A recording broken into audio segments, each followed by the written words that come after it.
Hello， 大家好，我是荣炯，欢迎收看第141期的白问啊。最近呢，手机已经发的都差不多了啊，然后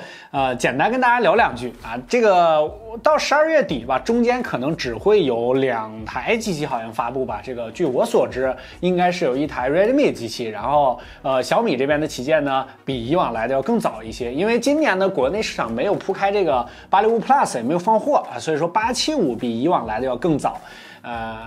年前应该就会发875。另外，蓝厂这边的旗舰呢，也值得期待一下啊，也就是X60系列或者说是 Nex 啊，现在型号还没定，但是这个机器方面呢还是非常不错的，也刚刚发布了这个三星的这个5纳米的1080的这颗芯片，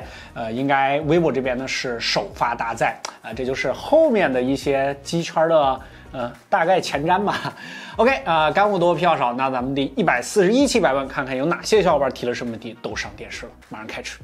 好，第一个问题是来自 B 站的小伙伴马文不会飞，这个巨龙打算入手 Mate 40 Pro 啊，想了解一下没有 OS 主摄在拍摄录像的时候防抖做的怎么样，求一个建议，感谢。这个问题呢，其实我们在 Mate 40 Pro 中呢已经跟大家聊过了。你用 Mate 40 Pro 录像的时候要特别注意，它其实默认使用的是超广角镜头，表现其实还是不错的啊。但是呢，你也可以切成这个主摄。这里我们再录一个，你可以看一下啊。如果要是不刻意的去大幅度的抖动的话，其实日常使用还是没啥问题。还有就是我再提醒大家。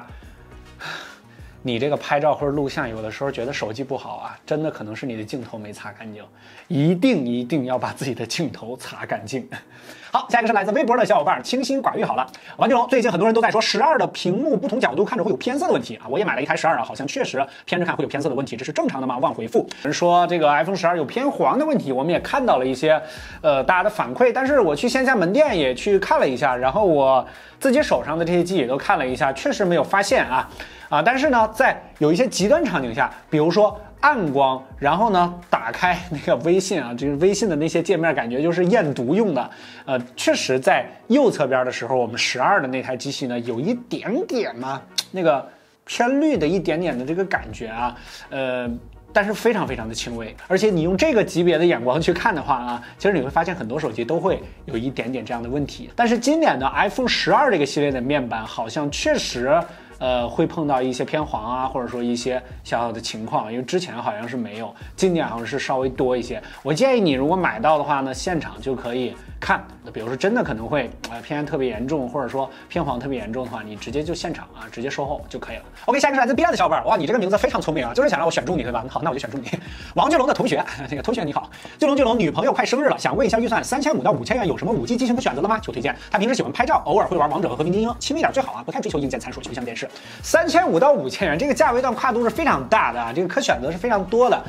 女生选择的话呢，如果你不在意无线充电的话，比如说 OPPO 的 Find X2这个机器就非常不错了是吧？这个 OV 厂这个也比较讨女生的喜欢，在这个 ID 设计方面，骁龙865的处理器，这个玩游戏肯定是没啥问题的。主摄是索尼的4800万，然后还有65瓦的快充，这个机器其实它配置方面不是这个价位段最高的，我估计这个时候弹幕肯定会有很多人飞一些其他的机器，但是我们选的这个机器的原因是在内部我们做了一些女生的调查，这个口碑还是挺高的，主要是好看对于女生来说好看是非常重要的颜值很高。OK， 下一个是来自微博的小伙伴月亮本月巨龙，华为最近新出的这个 FreeBuds Studio 值得购买吗？这个机器之前我们给大家做过一次开箱这个呢我们手上正好有一台，而且是这个金色的版本这个金色呢其实我觉得调的还不错，就是那种比较素雅金色，是比较淡的，而且配合里边的这种皮质的这个材质也是相得益彰，这个整体感呢还是比较好的。然后我们工作室的小伙伴呢也是一直在使用这个 Studio 其实我们也做了一些对比如果要是和 Boss 700对比的话呢，效果上面是没有那个 Boss 700好的这个实话实说。华为的这款如果要是价格后边优惠到1600左右，比如说再优惠个300块钱左右吧，我觉得就比较值了。如果你要是买2000元档位的，那我还是建议 Boss 700一些。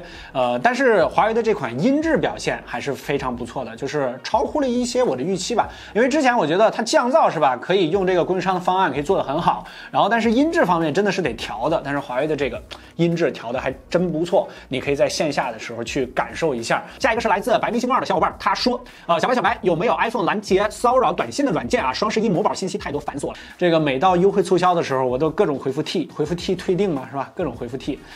这个双11呢，我也是接到了特别多的广告。然后我们在这儿呢跟大家分享一个屏蔽软件，这个小软件呢叫熊猫吃短信啊。非常简单的一个名字啊，我们工作室的小伙伴呢自己在用，其实还 OK， 但是这个软件是付费的，不贵，就3块钱啊，你一瓶水的钱，这个是 OK 的，可以买一个。OK， 下一个是来自 B 站的小伙伴山蓝缥缈，小白，苹果新出的 MacBook Pro 已经开售了，值得入手吗？有什么看点？苹果最近发的这3款电脑啊，这个。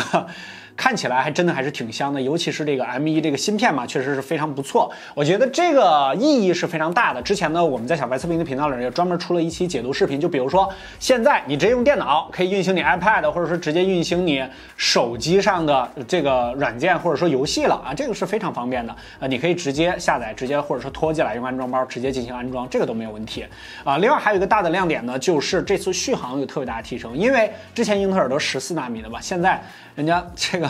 苹果就是1.5德都没有，是吧？这 M1是5纳米的芯片，你可以把它想象成一个手机芯片那种感觉，因为它是一个超强的一个集成的一个芯片，然后这样的话，它的主板也可以做得非常的小。然后未来的话呢，这次电池好像是没什么变化，不过未来的话呢，它电池呢就可以做得更大，然后或者说它内部可以预留更多的空间一多，然后我散热效果也会更好一些。到时候呢，我们会首发为大家带来体验，大家记得关注我们的百问和小白测评的账号就可以了。续航方面应该是非常好的，因为5纳米这个是一个质的提升吧，这一次都提升了6-7个小时，尤其是 Air 还是 Pro 这边。但是最后的购买建议上呢，其实我还是建议你买 Air， 因为这次 Air 相当于是你用了一个轻薄本就可以实现之前13寸 Pro 的这个功能了啊，它更轻更薄还更便携，是吧？如果你不着急的话，记得等我们的视频。OK， 最后一个是来自白明星2的小伙伴无暇，巨龙，华为的 Mate 40 Pro 都出了，为什么你的数据库还没有麒麟9000的数据啊？现在是这样啊，就是由于一些这次特殊原因吧，这个麒麟9000呢是封禁了很多跑分，就是大部分的这个跑分呢都被屏蔽了。但是啊，它的总体性能根据我们的实际体验还是非常强的，应该是目前小白测评数据库的多个榜单第一，你可以去看一下。我们也更新了一些啊，比如说华为这次他自己新发的这个内存，哇，这个一骑绝尘，这个已经是排名第一了。综合跑分这块呢，安兔兔跑分75万啊，无欲无求了吧？我觉得已经70多万了。然后在日常的体验中呢，无论是发热还是帧率还是游戏方面的体验，这一代的麒麟9000真的是个好心，真的还是非常不错的。但是是吧，一些你懂的原因，这个很难。好了，本期白问呢，我们就先跟大家聊到这儿。更多任何精彩，大家可以关注我们的 B 站，还有微信公众号，都是白问啊。这个下期呢，你要想上电视的话，可以把你的问题直接发送到我们的微信公众号的后台，然后呢，也可以参与我们的活动，在后台回复“干货多屁话少”这6个字，我们将会每周抽取一位小伙伴送出我们的神秘奖品，比如说蓝牙耳机，或者说无线充电宝之类的这些数码小礼物。干货多屁话少，白问，我们第142期再见，拜拜。